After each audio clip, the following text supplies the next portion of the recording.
All right, everybody, welcome into episode 246 of the Leaning into Leadership podcast, coming to you a day later than normal for our midweek, mid-month podcast, usually dropping on a Wednesday, but kind of recovering a little bit from an early in the winter battle with a cold. I don't even know if I'd quite call it a cold.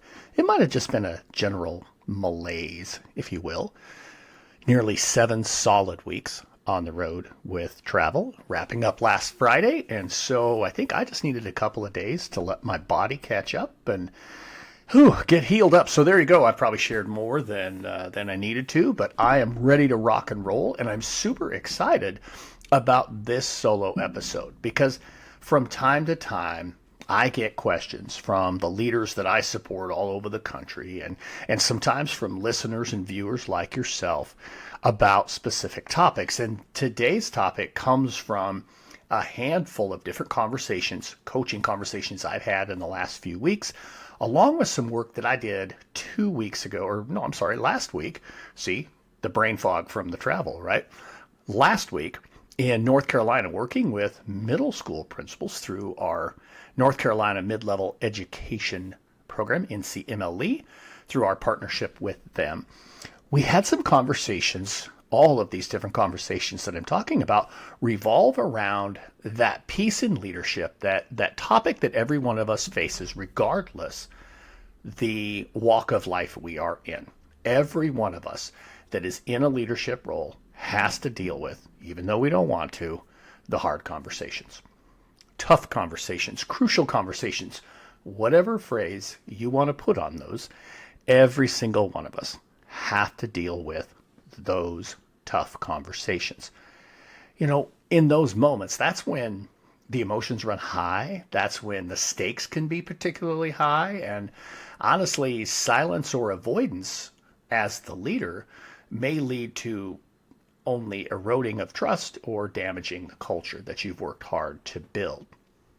So today I want to really dig into that particular topic. I have a framework that I'd like to walk you through that I think works quite well. And I'm even going to share a couple scenarios with you from a variety of different leadership scenarios, different leadership areas, so not just in the education space. So let's start here. Let me take you back. My first couple of years as the building principal, in fact, it was probably in year one. Man, I can still see it plain as day. I had an employee who was struggling. I mean, really struggling. And I knew at a point in time I was going to have a conversation. There was going to need to be an intervention. And to be honest with you, I think everybody knew that at a point in time I was going to have the conversation. And as the building principal, that really fell to me.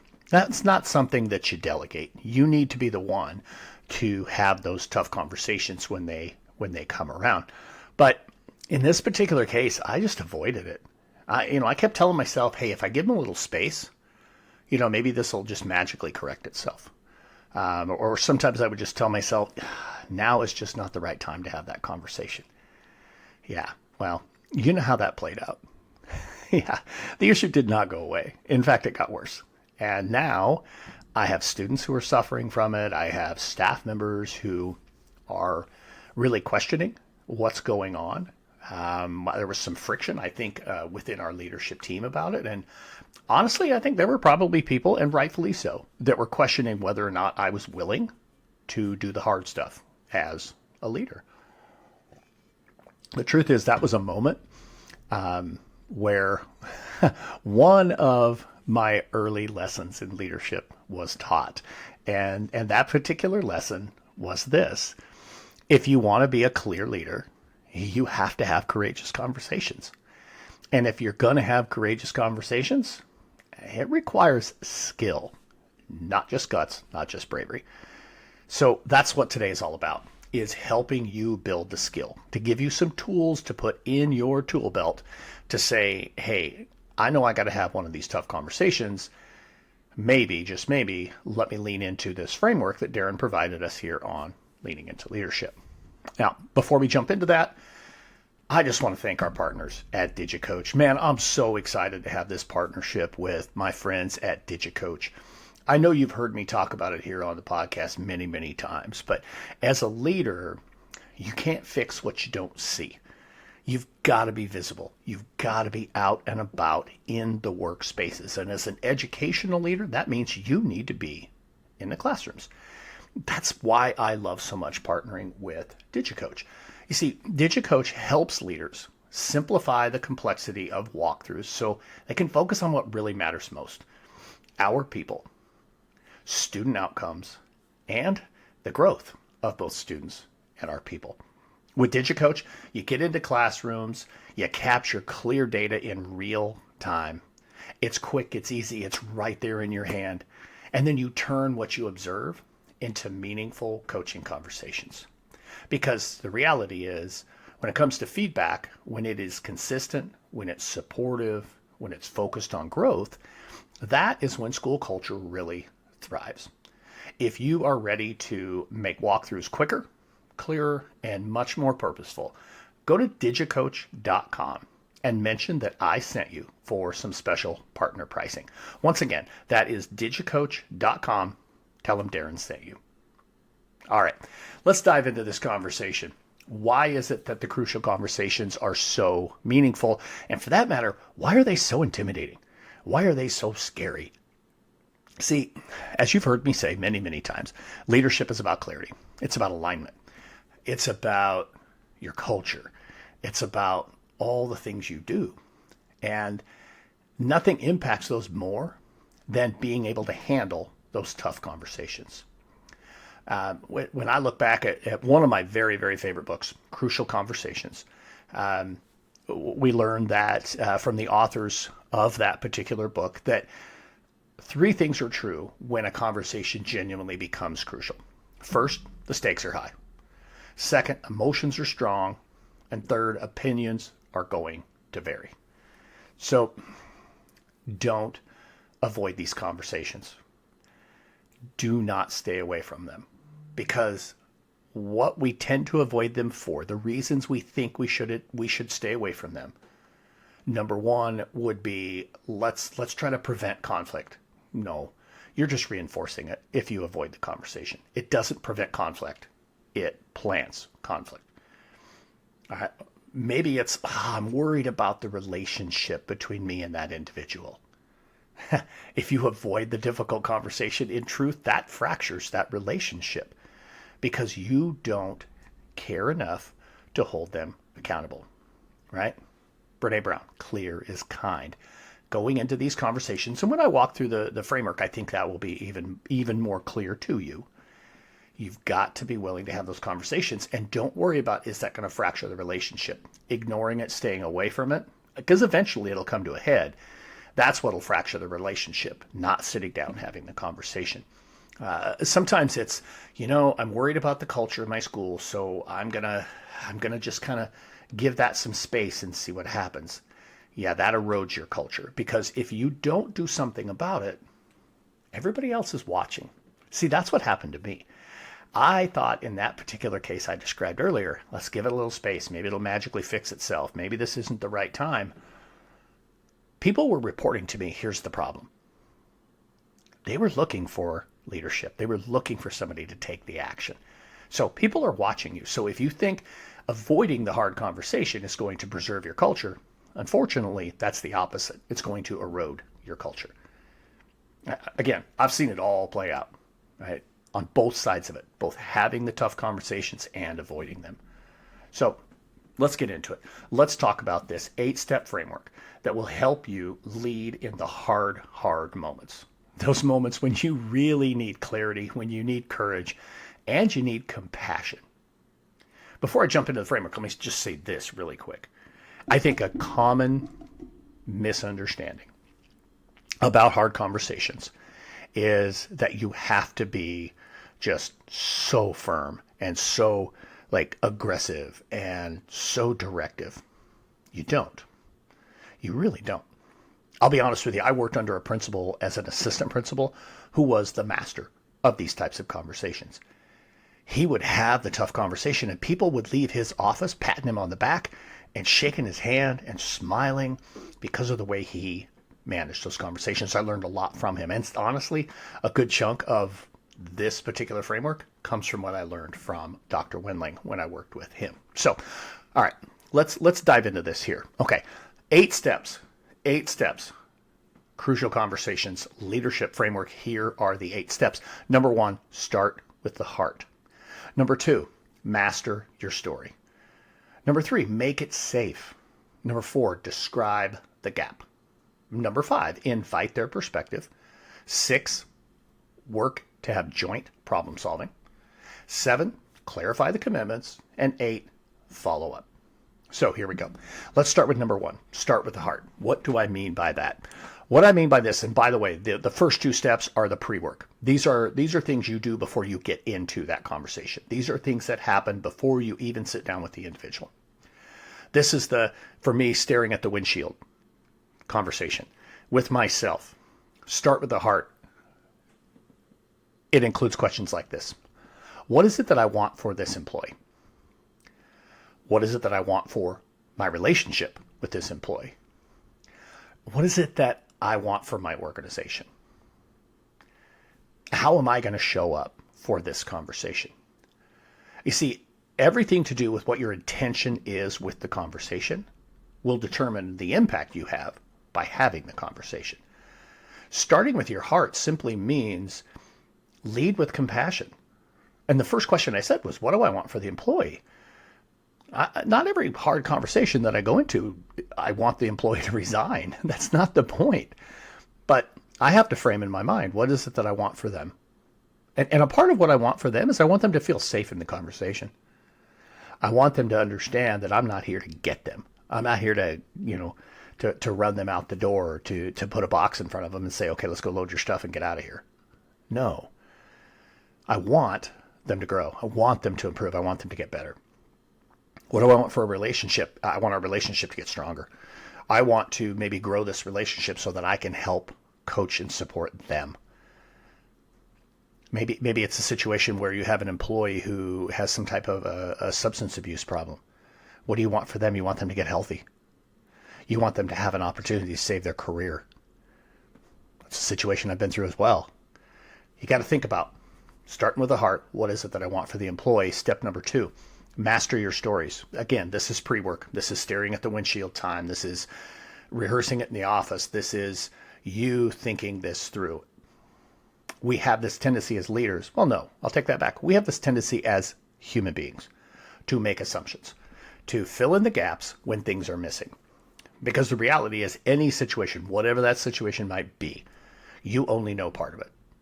And you won't know the full story until you have this conversation. So making sure that we master our stories essentially means focus only on the facts. Don't let the story that's playing in my head, oh man, well, she just doesn't care about kids. That's probably not true. Man, that guy is lazy. That's probably not true. Right? Man, these people are just simply trying to undermine me as a leader. Well, that's probably not true either. But those are the stories we tell ourselves. So mastering your stories doesn't mean getting your story straight. No, it means mastering, focusing on the facts only, and kicking your assumptions to the curb. Because honestly, your assumptions don't have a place in that crucial conversation. They need to stay behind in the office, in the car, in your backpack, wherever you might keep them. In that conversation, they're not welcome, right? Instead, think about, what did I actually observe? What was actually reported to me? What is it that I'm assuming? So then I can start to separate things. What else might be true about this situation? This will set you up to go into the conversation with a curious mind. Because curiosity, honestly, creates connection between the two of you. Assumptions, those are going to lead to conflict. Because if you come in with assumptions and you talk about those assumptions, that's where you may offend them. You may say something that isn't true, whatever the case may be. Step number 3, make it safe. This is when you're actually in the conversation. This is the first thing you do in the conversation. Whether you're meeting on their turf or in your office, I would advise you, right along with making it safe, meet on their turf whenever possible. Extreme heavy personnel situations need to happen in your office. Otherwise, make it happen in their space. because they're going to feel safer at that space than coming to you. All right. One thing, they're in the office with you. They may, automatically, have the BP go up, have the pulse go up, right? Maybe get a little bit flushed in the face just simply because they're nervous. In their space, they're a little bit more comfortable. So make it safe. But it's also about what you say to open the conversation. Think about how you thought back at step number 1. What is it you want for them?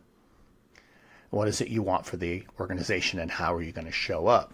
So here, I think you want to try to work toward creating a mutual purpose. We both want what's best for our organization. We both want what's best for our students. We both want what's best for our community. Adding to that, I value you. I appreciate the work you do. You are an important part of our organization. You are a fantastic classroom teacher. You are a wonderful salesperson. You are such a great installer. Again, whatever walk of life you're in. But creating that safety, that's what opens the door for some dialogue, right? Maybe even saying something along the lines of, hey, I'm not here to blame you. I'm just here to have a conversation about what I've observed, what it is that was reported, that type of thing. Make it a safe conversation. Step number 4, describe the gap. No labels, no judgments, no emotional language, but instead, here's what we've agreed to. Here's what I've observed. Here's the gap. Here's what we've agreed to. That may be, here's what the policy says. Or as a collective staff, we have agreed to do fill in the blank. Whatever it might be. Even if it's just simply, hey, my clear expectations of everyone, and everybody heard and understood and agreed to abide by were these, whatever it is. Here's what I've observed. Stick to the facts. Just simply stick to the facts. It may be, again, this is what was reported to me, or this is what was shared with me. Stick to the facts. Then use the gap as third person, or as that third point, if you will. Here is what we agreed to. Here is what was reported. And here's the gap between those two. So we're not blaming them right now. We're not saying anything about them. We're just simply saying there's a gap between what we said we were going to do and what was actually observed. Now let's talk about the gap. Step number 5, invite their perspective. Just ask them. Help me understand what's going on. Can you explain the gap between these two places? What am I missing? What is your perspective? Whatever allows them to feel like they're welcome in. I mean, let's be honest. You can't fix what you don't fully understand. You need to get their side of the story. You need to hear from them what's actually happening.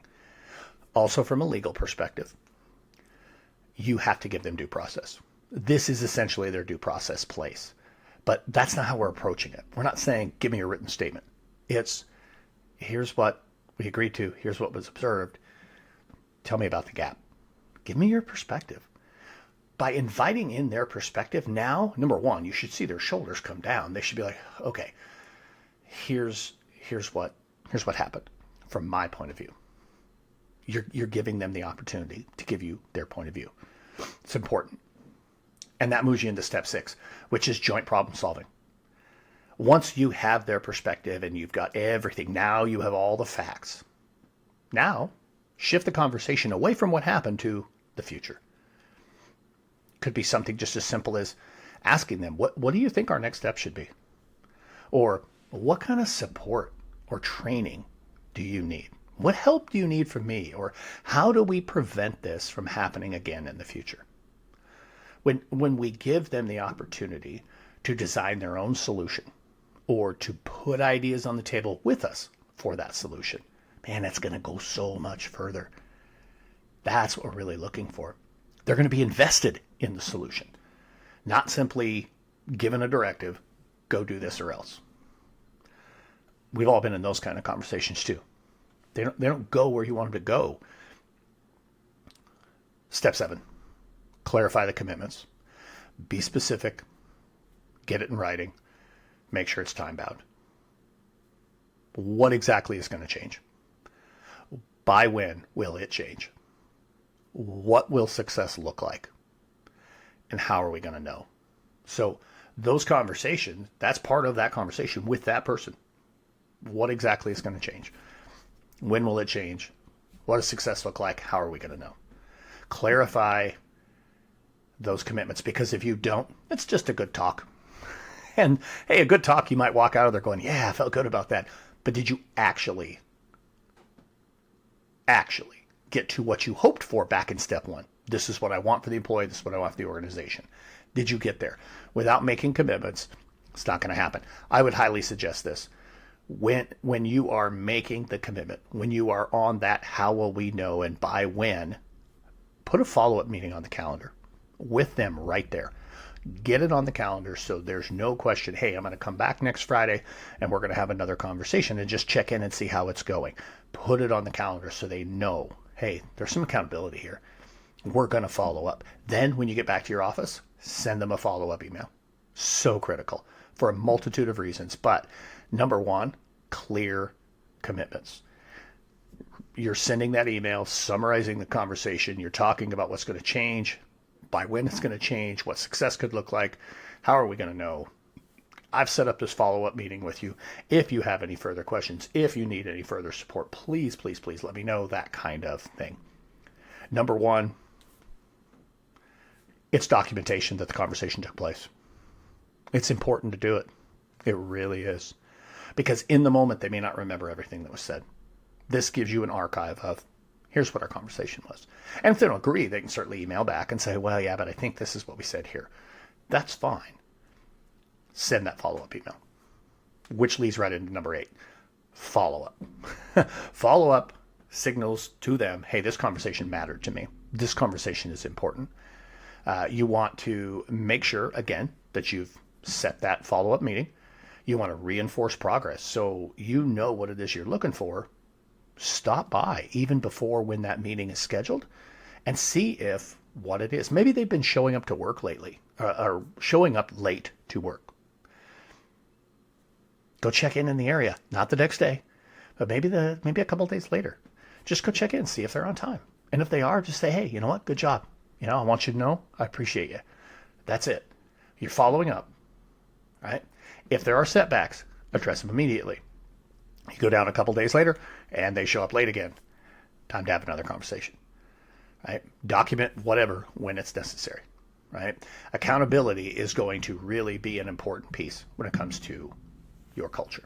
All right, so those are the 8 steps that I think really will help you move through these crucial, difficult, hard conversations. Start with the heart, master your story, make it safe, describe the gap, invite their perspective, joint problem solve, clarify commitments, and then finally follow up. So let's apply that to a few detailed scenarios.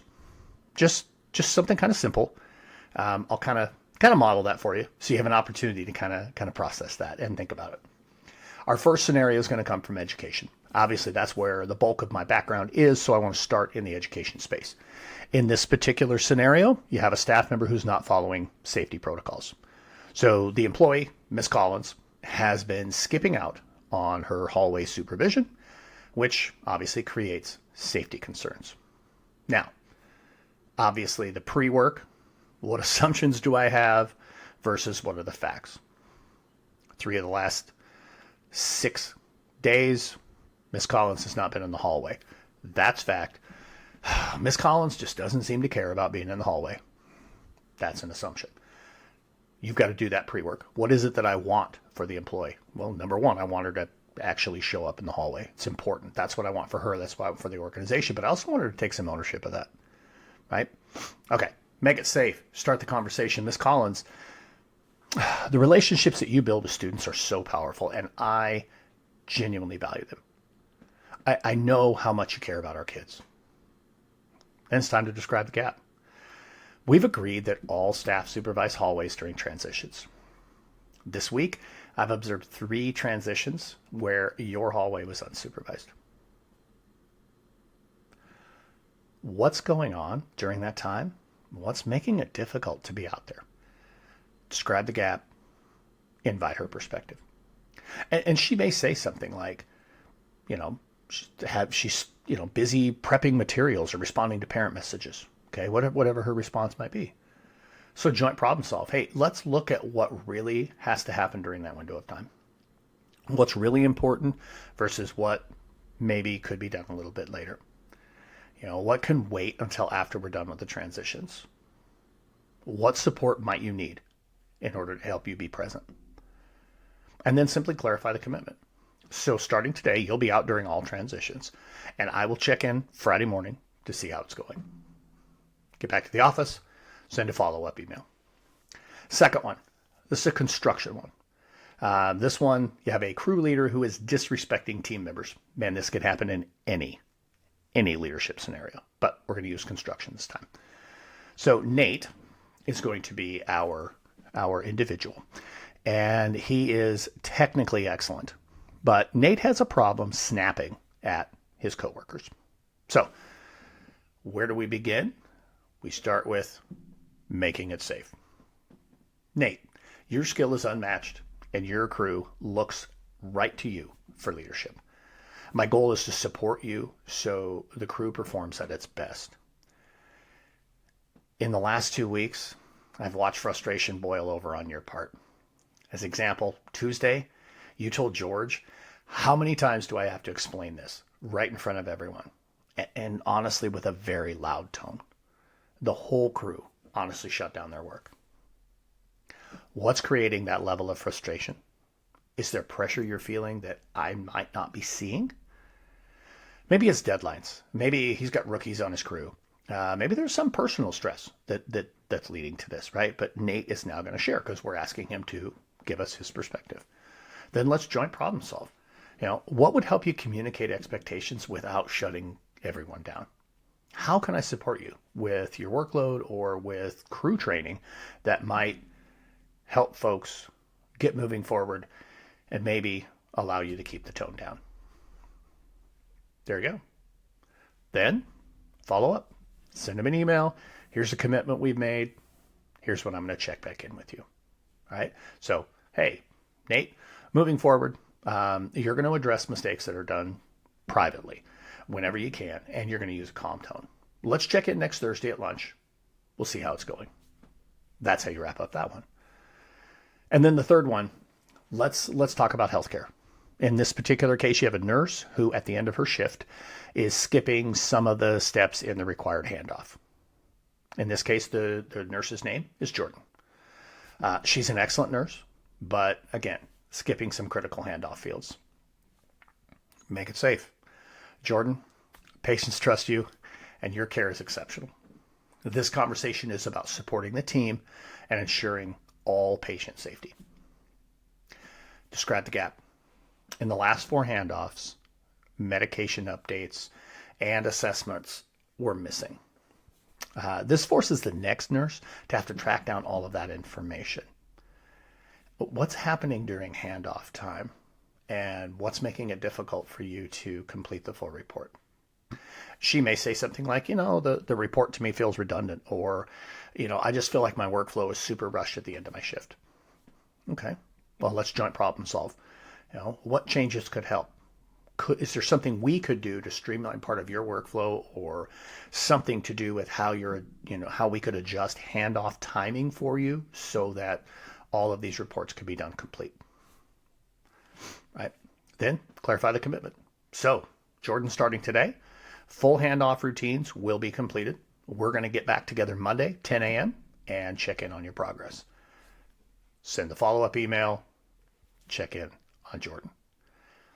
Now, when we look at these scenarios, and again, they're across different industries, there's different pressures, different skill sets that are required, but there's a pattern that is identical regardless of what the scenario is.